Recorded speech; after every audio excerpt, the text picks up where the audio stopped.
Hi, I'm Steve Kramer, Professor of Neurology at UCLA, and I'm here today to talk to you about a stroke educational opportunity, the Stroke Rehab Symposium.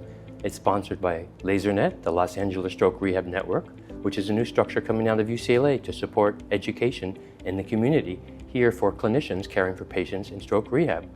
This symposium will be on November 18th from 9 a.m. until 12 noon. It'll be on the main campus at UCLA in the address you see below you. Everyone who cares for patients with stroke during the rehab phase is invited to come. MDs, RNs, occupational therapists, physical therapists, speech therapists, neuropsychologists, and all others. There's no charge. The speakers include myself talking about neural repair, Lee Liu from USC talking about big data and imaging, Sandra Billinger from Kansas talking about gait and exercise after stroke, and Tom Carmichael from UCLA talking about translating new therapies for stroke recovery.